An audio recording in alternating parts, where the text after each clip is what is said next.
Hello guys, and welcome back to I Never Knew That. So if you watched last week's video, you will know that today we're going to be talking about the War of 1812. The War of 1812 was also known as the Second War for Independence. It was fought between the United States and the United Kingdom. Some historians view it as a war in itself, and other historians view it as a theater in the Napoleonic Wars though. It became known as the Second War for Independence because America got stuck in the middle of a war between Britain and France. And Britain began demanding that America pay a fee in order to sail a ship to France. And then Britain began interfering with Canada.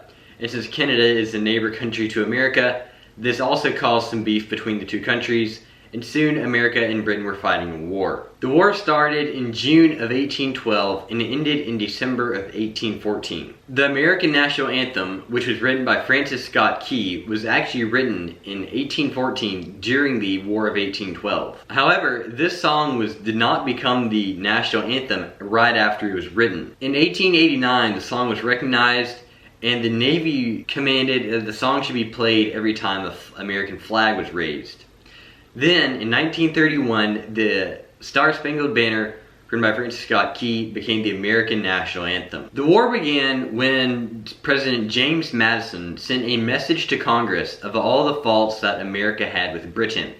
Now, this message did not exactly call for war, it just listed all the faults between the two countries. Congress took a vote about war, and 59% of Congress was in favor. Then the House of Representatives took a vote, and 61% were in favor of fighting a war with Britain. And then on June 18th of 1812, James Madison signed the measure to fight a war with Britain. This was the first time America declared war on another country after becoming a country. This was also the closest congressional vote on declaring a war, with only 59% being in favor. After declaring war, critics began calling it Mr. Madison's War, and a newspaper in Baltimore was attacked when Federalists put anti-war views in it, and this caused riots to take place in that city for over a month. On May 11th, before all of this happened, the British Prime Minister Spencer Perceval was assassinated, and Lord Liverpool became Prime Minister. Lord Liverpool was interested in a much more practical relationship with the United States,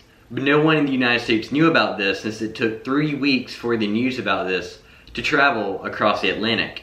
So America only found out about this after the war had been declared. The majority of the War of 1812 was fought on the east coast of the United States and the Great Lakes. In fact, the largest naval battle that took place in the war was fought in Lake Erie. When the war started, there were already 2 British warships in Lake Erie, with another being built. The British used this in their favor and began to take control of the lake and to cut off American supply lines. Then, on the morning of September 10th in 1813, a battle took place between the British ships and American ships. In the morning, the British had a better position, but the wind changed and the Americans were able to get a better position than the British. A large battle took place between the 2 British ships and the 2 American ships on Lake Erie. The Americans won the battle and the British had to surrender, and this was one of the largest battles that took place during the war, and it happened on Lake Erie. Another tactic the British used was to anchor ships off of the East Coast and to bombard cities close to the shore.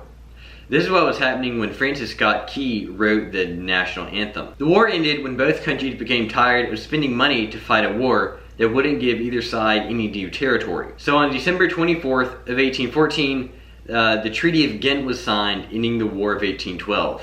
Alright, I hope you enjoyed learning about the War of 1812 with me. And you know, at the end of our I Never Knew That, we draw a new topic for next week. So let's see what our next video will be on. Our next video will be the disappearance of the Roanoke colony. Alright guys, I'm excited to study about this, and I'll see you guys next week with a video on the Roanoke colony. Bye.